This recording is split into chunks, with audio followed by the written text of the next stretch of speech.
And I'm going to be sort of taking a different approach to this from what you guys have probably heard already at this conference. A lot has been said about the impact, the financial impact on the agents in terms of liquidity. What I'm going to do is look at this from the perspective of the network operator, and more specifically, actually, looking at the perspective of the specific business unit. So I, for all intents and purposes, I really synthesized this sort of hypothetical financial model based largely on the data that Safaricom provides in terms of the agents, the customers, and the monthly value of the transactions. And from that, I had to delve pretty deep into what some of these operating costs might be for the company or for the specific business segment, and came out with some rough estimate, bottom line profitability indications, cash flow indications, and also noticed an interesting correlation in the number of customers per agent, and when you actually reach sort of an optimal point, that more of a sweet spot in terms of the potential profitability of these types of services.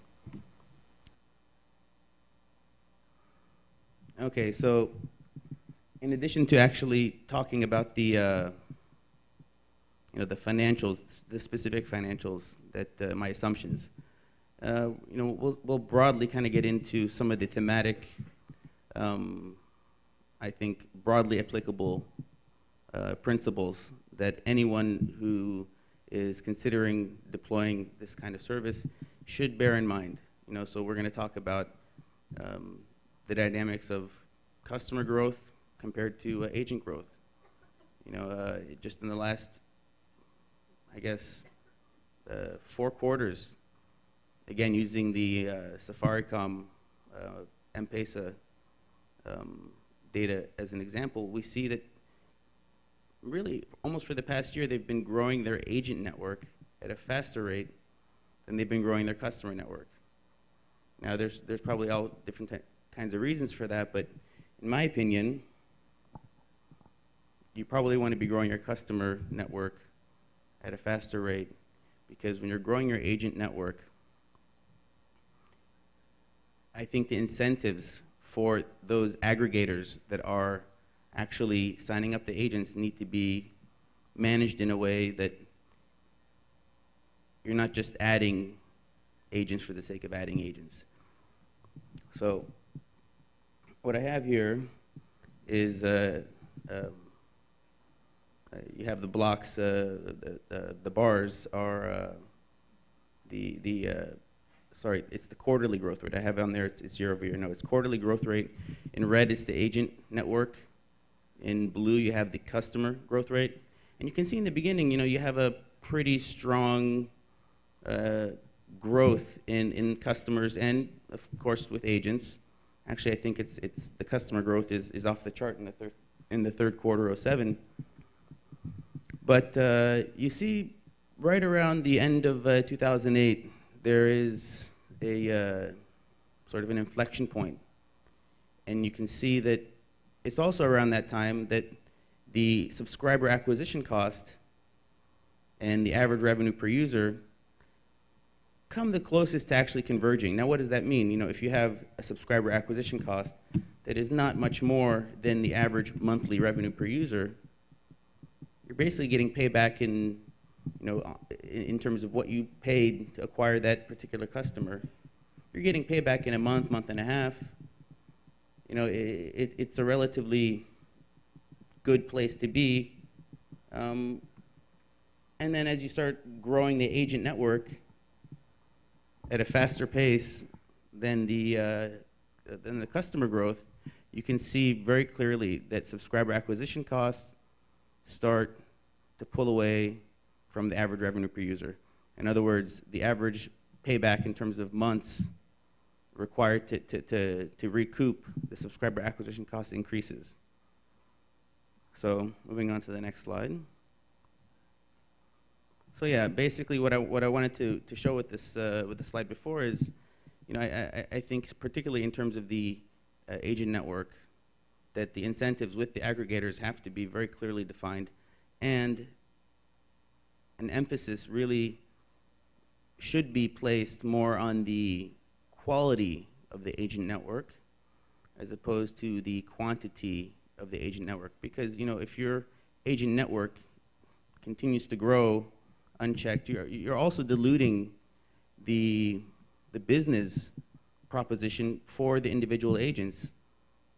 They'll have less customers per agent, they'll have less transactions per store, and it's one of these unique situations where the agent suffers, and so does the mobile money service provider. And here we actually see average customers per retail agent in the black. You can see that there was a peak. It's on the right hand, on your left hand, my left hand. My left hand side, you have the actual average number of customers per retail agent. And you can see that they reached a point, again, towards the end of the third quarter '08, where a decision was made that there just was not enough agents. And you can see then there was a push to grow the agent network. You see the customers per agent start to decline. My approach to synthesizing this taking the top line data provided, loosely based on what Safaricom has done, and synthesizing what would be the operating cost, really is an attempt to try to allocate on a percentage basis to the business unit what are the costs associated with the service that it's providing. And I know, a lot of the costs are shared, a lot of the revenue is also shared at the holding company level. But I think to get an idea, you have to look at the business unit, you have to look at the cash flows, you have to look at the earnings potential on a standalone basis. And I recognize a lot of people say, well, it's not about making money in these services. Well, it shouldn't also be about losing money. And I think you have to reach a equilibrium that allows the service to provide these other benefits that are a little bit more intangible, a little bit harder to quantify. For example, lower churn. How can we quantify exactly the impact from mobile money services on its own in lowering an operator's subscriber churn? Where I do think there is potentially quantifiable benefits to the operator would be in terms of the ability to use airtime recharges to basically pay lower commissions, pay less commissions out to the airtime resellers. Now, obviously, for the network operators, that's something that they have to deal with their channel, and I'm sure a lot of their channel would be up in arms about the prospect of losing what's a rather lucrative business. But ultimately, I think that's going to be really the key, the killer app, I think, in terms of the network operator that they can really benefit from, aside from actual maybe incremental revenues and perhaps profitability, maybe some cash flow. So now I'm actually going to go to what the cash flow assumptions, operating cash flow assumptions that I've synthesized based on this data. Recharges per quarter. So what we see is you have the free cash flow in the green, and you have the average transactions per agent per day in the blue. Now, this is really directly related to the slide before where we looked at the average number of customers per agent. If you're adding agents, of course, those agents are going to have less customers to serve and lower transactions from which they can actually draw a commission. Also, in terms of the operator, you see that, while this model started, pretty heavily in the negative cash flow area, right around the third quarter of 2008, again, when we see that there was a peak in transactions per agent, it became cash flow positive. Now, I'm distinguishing here between cash flow positive and earnings positive. Okay, people talk about profitability, they're generally referring to the earnings at the bottom line. Well, with cash flow, it's a little looser of a definition because you're also removing from the earnings some non-cash, things like depreciation, amortization. You have a better sense of how the business is actually performing than by looking at the earnings. So I think that's another thing the operators should be communicating more to the investment community is on a cash flow basis, on a working capital basis, the net benefits to the operator. And actually, this brings up a key point. In terms of the working capital requirements for M-Pesa, for example, the way they have their business set up is such that they're collecting these commissions, both the P2P and cash-in, cash-out commissions, essentially in real time. Now, they're paying the agents, and they're paying their suppliers, and they're even paying their revenue share with their holding company. Sorry about that. This is all, from a month in the case of the agent. It takes the agent a month to get paid. That's a month that the mobile operator has to basically sit on the money. And in terms of what they're paying to the holding company, that's once a quarter. They can pay their suppliers once every 2 months, once a quarter. So they're in a unique position of having an accounts receivable, the days accounts receivable, in other words, how long it takes them to collect, essentially zero. And they have the flexibility to play with the accounts payable that they want to, what they're paying in terms of the commissions that are owed to the agents. Obviously, that's not as attractive for the agents, and a lot of agents probably have encountered liquidity problems as a result. But ultimately, the way that M-Pesa has done it is pretty efficient in terms of the utilization of working capital.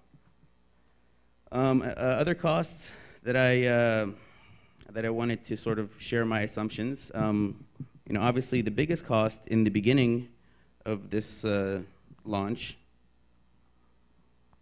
on a percentage basis of the actual net revenue generated, was channel management.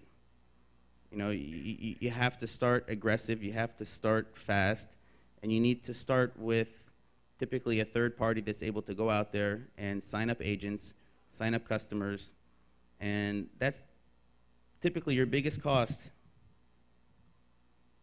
And you also have to adjust for variable costs, for example, like customer service support.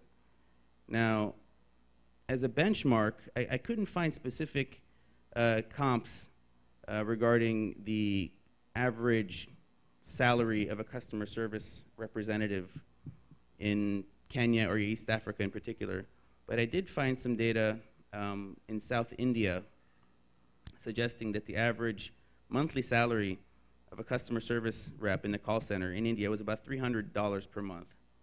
Now, obviously, I think there's been some wage inflation in India, so I assumed about $200 per month per call center agent. Now, based on the literature, we know that the average call center of 20 support representatives can handle about 1,000 calls a day. So this is one of these unique variable costs that really it scales up with the number of customers, the number of agents. So I have it starting literally from the first month at 15 call center representatives, ending at between 500 to 600 as of the first quarter 2010. Now, these types of costs are generally also prone to adjustment. If you're dealing with a third party, the contracts are renegotiated, and so I accounted for some inflationary effects, as you would find in East Africa. But nonetheless, you still find that at least they stopped losing money towards the end of 2008. Now, it looks like they made some positive cash flow through 2009, but it's not really enough to offset the initial costs, the initial capital required to, for the first year of operation. And maybe it's a little too early to tell, but if we're looking at the first quarter 2010, we're seeing that the trends are sort of heading not in the best direction, really because of this inability to have better control over their own distribution channel. Okay. And I just wanted to close my presentation and just make some acknowledgments. First and foremost to the GSMA, who I think you guys have done a really outstanding job with this conference. And unfortunately, I'm heading back on a plane in a few hours, but I really think everything that you've done here has been really, really professional, especially Ricardo Tavares and Fernando Faria. So if we could just, a round of applause for these guys. A lot of hard work went into this, and I appreciate them inviting me to speak. And also a lot of the research, a lot of what I drew from was this literature review of what was done by the people at CGAP, at the Bill and Melinda Gates Foundation. They've been extremely helpful, and their research is really, I think, setting a very high standard for what we need to guide us in terms of understanding the actual behavior of mobile money users, and what kinds of needs we can actually meet with these types of services.